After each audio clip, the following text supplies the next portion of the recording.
it will scare the life out of him. Before that, he needs to get the rest sorted.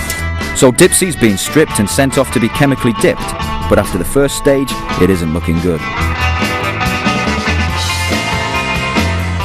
Nigel can't predict how much welding will be needed on the van. Bad news at this stage could drastically affect the schedule and budget. It's a worrying time for him and his partner Nikki. Literally all I can do is sit and wait until she comes out. Now we've started spending the money, we've got to keep spending the money. It cannot fail, it's got to work, the project's got to work. To ensure every last scrap of organic matter is removed from the van, it's dipped 4 or 5 times in varying strengths of acids and alkalines. Finally, a high-pressure wash removes the chemicals and the full extent of the restoration work is revealed. Hello. You alright? How's it going? Good. How you doing? Yeah, good. Hello. Good. This is Tam. Hey, nice to meet you. Tam's one of the many sort of volunteers on the project. Nigel's restored van will need to be pretty solid, as ultimately he'll be fitting an engine with a lot more power. Today he's finally had some good news, as the specialist parts for the engine have arrived at the engine builders. So, Nigel, here we go. 5 boxes with your kit in and your engine case. And here we have 90% of what we need there to complete the build. And we'll crack on, get them all checked and cleaned today and start the assembly.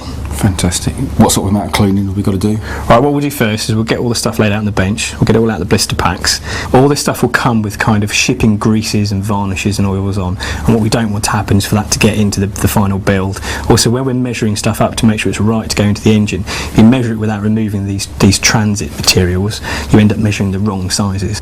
It seems almost obsessive, but having a really clean, almost clinically clean kit will make a difference to how long the engine lasts, how well it runs, how much power it makes. Fantastic. In layman's terms, it's a VW-based 1.9 litre air-cooled engine with a turbo and electronic fuel injection. You're not going to know what's at you. No, Absolutely. Small box, but very expensive. This is your ECU, so this is the brains behind the fuel injection. That's what makes it work. Myself and Tam have built up a few engines in our time. Just the procedures they're talking about going through and just all the fuel injection kit that's going on the top, it's all just, it's a different planet.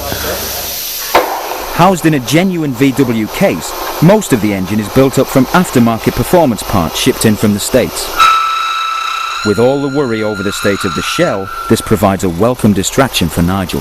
Look how excited he is. He's like a kid in a toy shop. He's just, if Nick would let him have one of these in the garage, he'd have it tomorrow. I mean, we'd put a timing gear on.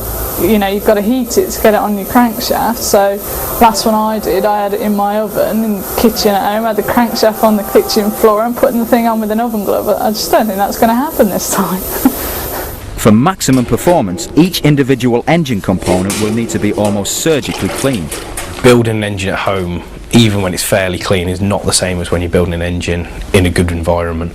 Every part will be clean, checked and measured, and if there's anything that's slightly wrong, you just won't use it.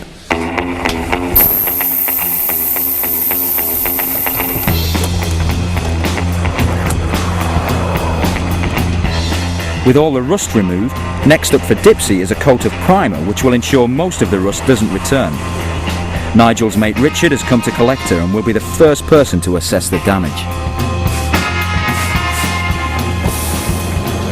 Blimey, there's a few holes here. The top lip and the gutter there is just all completely gone. I mean, it's had a small repair already, but that's terrible.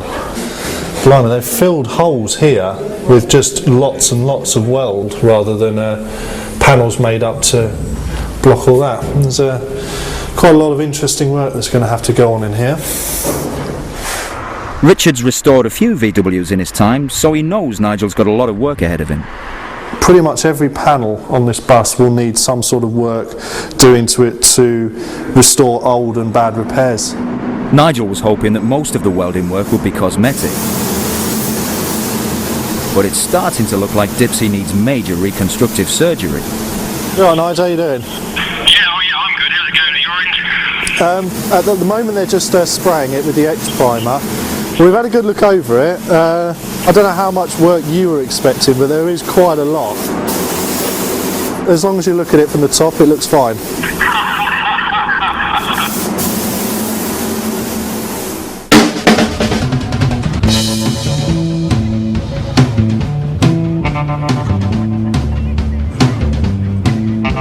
Nigel has a long way to go if he's ever going to get Dipsy to show standard. VWs have more dedicated summer events than any other make, and the level of competition grows stronger every year. A lot of work. People try and rattle buses out really quick, but once you start looking for parts, it can take years. Tom's 1964 21 window Deluxe took 4 years to restore. I was completely wrecked when I bought it. The day I finished, I rolled up to this show, entered the concourse, got second because I never had no number plates. So. But it's not all about winning silverware. Most go for a weekend jolly, and winning a prize is just a bonus. We won a cup yesterday, unexpected. Anne and Dave's 58 split picked up 3rd place in the club's Van of the Year category. Everything is of the era, really. The interior, the bench seat, and gaslight even. I like anything old. He goes to Kettering with Brian Emmett. Each event holds a show and shine competition. In most cases, the judges reward detail and authenticity, and throwing 30 grand at a bus won't guarantee top honours. It had sat languishing in the previous owner's garden for about 8 years and used as a summer house. The outside had deteriorated quite badly, but the inside was perfectly intact. Brian's 63 Devon split grabbed Best in Show. It's now valued at around £20,000. We still take her out, we use her, we camp in her, entering things really, that's a secondary thing really, to be honest. It's just nice to let people see her. Use it, enjoy it. It only comes out in the sunshine. It'll last another 50 years. Yeah, it will if we do. Yeah.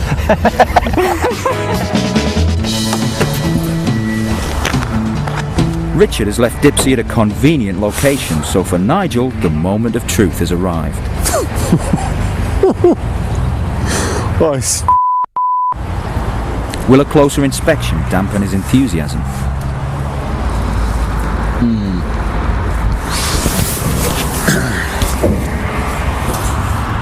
It's a slight shock, but it could have been worse actually. You can really see what all those little bits are now. It really is a lot of work. So Nigel remains optimistic, but despite knowing a lot about vans, he's no restorer. It's only when he gets an expert opinion that he'll know what he's really dealing with. Bizarrely, on the same day that I get this back, this arrived all the way from Ho Chi Minh City. Once that goes on again, that means the van's finished.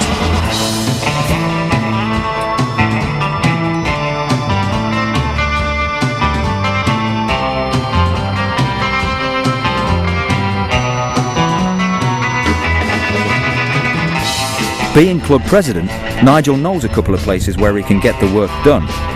His first stop is a short trip to a professional VW restorer who he hopes will give him the nod.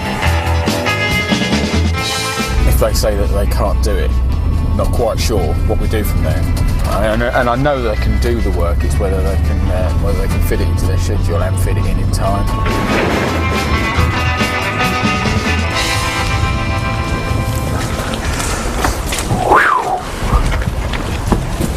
It's all cosmetic. It doesn't take long before Nigel's bubble is burst. Jeez. Everything that you see out there, I would throw away and start again. I've never seen anything like it. To be honest, it's pretty much the same sort of reaction that you get from most people when they first see it. I could do with a cup of coffee. Just a cup of coffee? Well, I might have a chaser. I'm not a restorer. I don't know exactly, I can see where stuff isn't right, but I don't actually know how long something's going to take to put right. It's just going to need bits and pieces, if anything. It literally, underneath, the chassis-wise, it's going to need really next to nothing. Unfortunately, it looks like Paul's not so optimistic. It needs a serious amount of work, and probably too much for us to take on at the moment. This is a setback, but Nigel knows another restoration company across town who he hopes will not be so negative about his pride and joy. It's probably the worst shell we've had to look at to consider restoring. Okay, so that's not quite what he wanted to hear, and Dipsy seems to be attracting attention for all the wrong reasons. Inner frames are gone, the strengthening ribs are gone, battery trays, side trays, the air vent is gone. Yeah. They just get badly repaired over years of ownership, and then at a point where you decide to restore it, it becomes an epic job. That's outrageous, isn't it? The job can be done, but working to Nigel's timescale would up the budget by thousands. You never do this in a short space of time.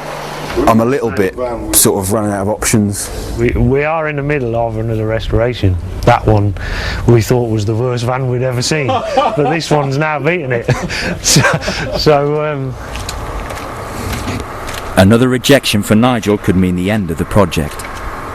The welding being the bit that no one really gets to see, and because we do a complete service here, we're reluctant to take that on. Okay.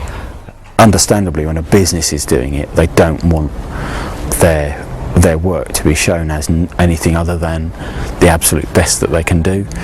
Predominantly the time frame is really against us. The reality is now that I don't actually know what I'm going to do.